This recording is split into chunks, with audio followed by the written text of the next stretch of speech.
Have you ever felt yourself in a situation where something is not necessarily a lot harder, but it's really annoying when you have to compensate all the time and it's really less efficient? So, it's that little gnawing item which can eventually build up, and then one day you just explode in rage and it's all over.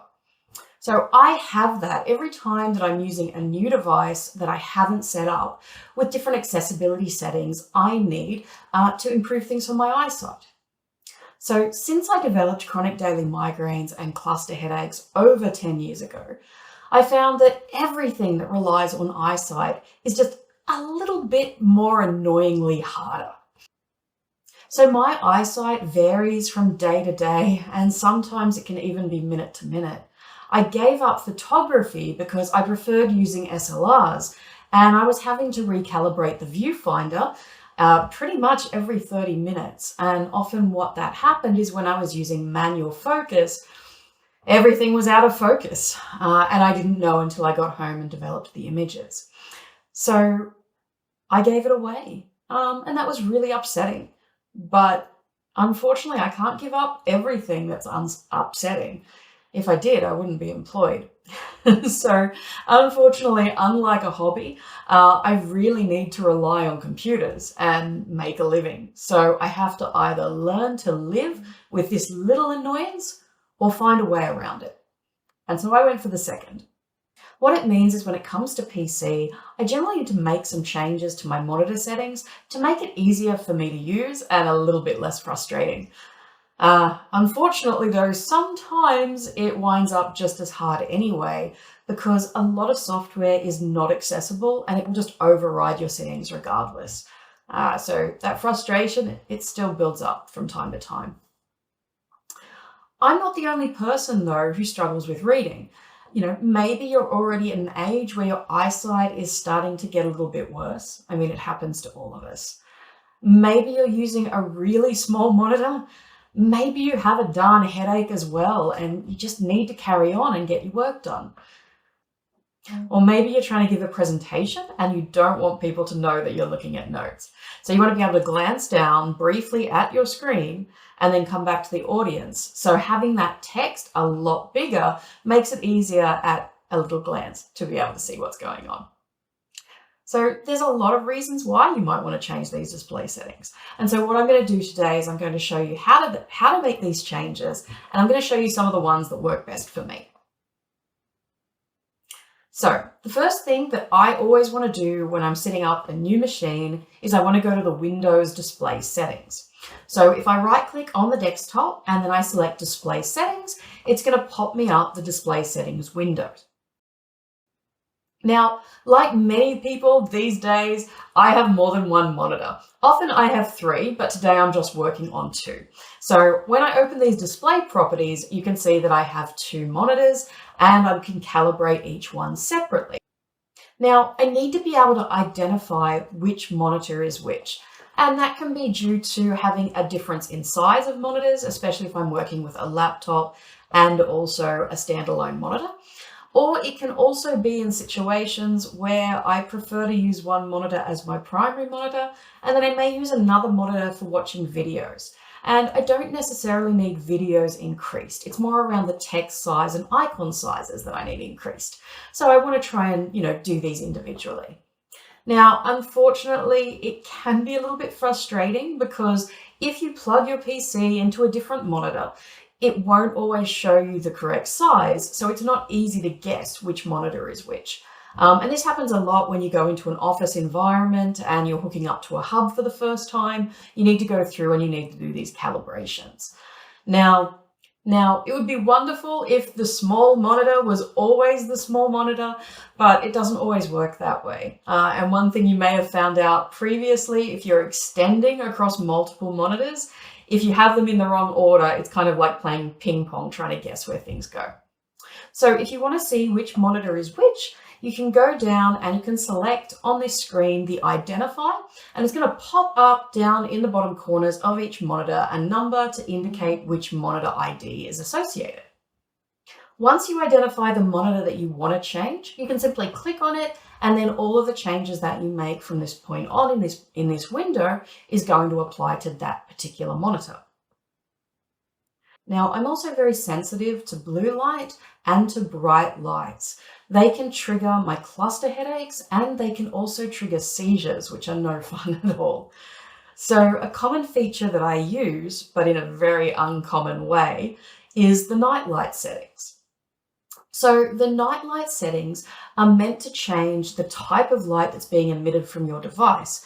And the idea is that in the evening, blue light can disrupt your circadian rhythms, and it can make it harder for you to sleep. So generally, if you're using a work PC, these will be set to kick on at a particular time, such as at 6 p.m. at night, or if you're a little bit more fancy, you might tell it to update based on your location for when sunset is. Now, this works for most people, but for me, I really need the blue light reduced. So I need more like a yellow light bulb like you saw before we all had fluorescents. And I need to also ensure that the brightness is right down so that I don't run into any kind of issues. So if I go, I can turn this on. So if I select the nightlight settings, it's going to bring me up a screen, and from here I can toggle it on or off. And I can also set the intensity of the light difference. So there is a slider, and if you slide it to the right, then it's going to increase the amount of blue light being emitted. If you scroll it to the left, it's going to reduce the amount of blue light being emitted.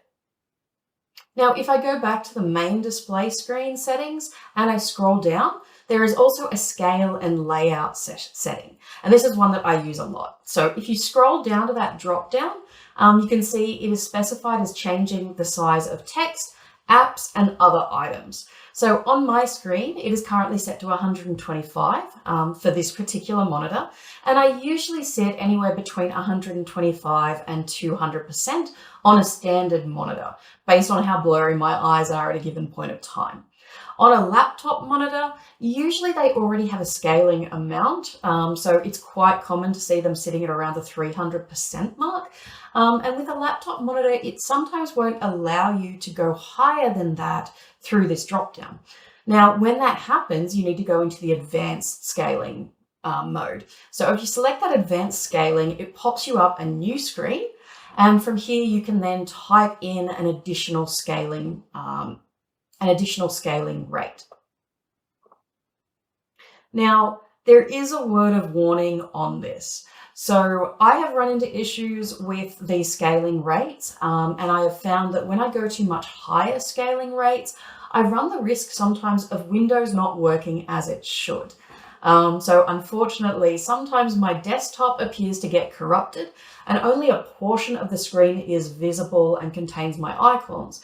The rest of the screen is not considered to be the desktop, and I can't interact with it at all. I've had a couple of times where I'd have to reach out to Microsoft support to assist me with this, and we did manage to identify that it is only occurring and corrupting for me when I increase my font size and scaling at a higher rate than is expected. So just something to be aware of if you do start running into issues with your desktop. It could be related to those zoom settings, and if you turn them off briefly, it may correct them so that you can then adjust it again. It doesn't happen all of the time. We sort of haven't got to the full reason for that occurring. Now, the other thing you need to be aware of is some applications just aren't going to scale correctly. So if you have your text scaling on and the system does not allow it to scale, then it's going to stay the same size and it's still going to be difficult for you. But it's a little bit worse with some software. So some software will allow the font to scale, but it won't allow the icons to scale. Or it will allow the icons to scale and not the font to scale. And what can happen is that you can actually have text that is overrunning the boundary of a button, and then they end up overlapping, and it can look a little bit like hieroglyphics, and that can make it much more challenging than just having to squint or lean closer to a screen. So just beware that you can run into these issues, and be prepared if you do to know how you can go back and you can lower down your zoom levels so that you can get on with your job. Now, I'm going to leave things today at 125% because my eyes are doing fairly well and that's what I'm comfortable with. But you may need to have it at a different level. So if you want to set font scaling so that only the text is larger, so everything else is still the standard size, this is often my preferred way because when I'm watching a video, I like it to be crisp and I don't feel I need it to be larger. But when I'm reading text, I really need that text larger so that I don't get so much eye strain and so that I don't get so much eye strain and it doesn't give me headaches. So if you go onto the left-hand side bar and you type in ease of access, you'll then see that there's an ease of access display options. So I want you to select those, and then when you go to that pane, it will show you a slider that allows you to adjust the size of the text. For me, it's set at 140% at the moment because I do like to stack my zoom levels. So I need to have icons and the toolbar bigger because I really can't see those icons in the toolbar if I don't. But I also need to have my text larger. So having it at that 140% just makes it more readable for me. And so these two stacked together kind of create me the perfect environment for when I'm using my machine. Now on this screen, you also have some other options, such as things like reducing animations. So where you have animations in Windows, such as, snapping to a component, zooming in or zooming out, or, flicking settings, you can actually turn this off so that if you're easily distracted by these kind of animations, or if you're affected by these animations, for example, it may make you feel a little bit nauseated, or you may find that if you are getting things like flashing, it can again trigger seizures in some people. So you can turn them off here, which is fantastic. The other great thing that I do when I'm using my PC is I change my pointer size and the color of my pointer to make it easier to find. Now, this is really great, but unfortunately with the system that I'm currently using to capture my screen, it always overwrites my mouse pointer and turns it small. So unfortunately, you can't see what my pointer normally looks like, but usually my pointer is much, much larger than most people expect. And I usually have it as a yellow-green color because that clearly sits over the top of everything else I usually have on my screen. Now, if you scroll the slider, it will allow you to increase it, and then the options below let you change the color and the transparency of the pointer. While you may not need this all the time, there are some really good scenarios where you can use it. So if you work in IT like me, you might be sharing your screen fairly frequently. And what you can find is it can be very challenging for people to see that mouse pointer and follow it around.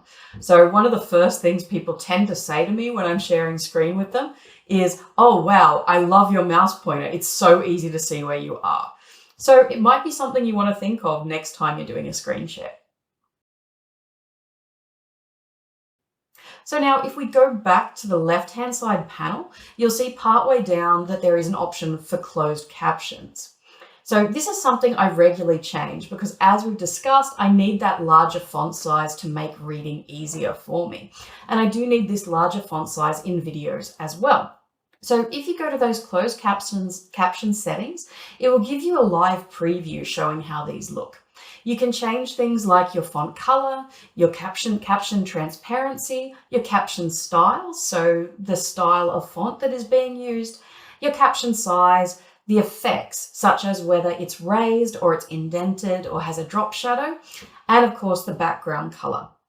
When I'm setting these, I usually like to either go with a white on black or the yellow-green, same as my mouse pointer, on black. And I usually set it to 125% to 150%. That's so I don't have the captions getting lost in the video. So I can very clearly see them, they're always bright. So these are a few tips and tricks I use to set up my PC. Some of these may be useful for you and maybe others aren't, but I'd really encourage you now to go away, have a play with some of these settings and see if maybe some of these settings were a little bit unexpected for you and actually make your job a little bit easier and reduce that really irritating little problem that one day could turn into a complete rage event.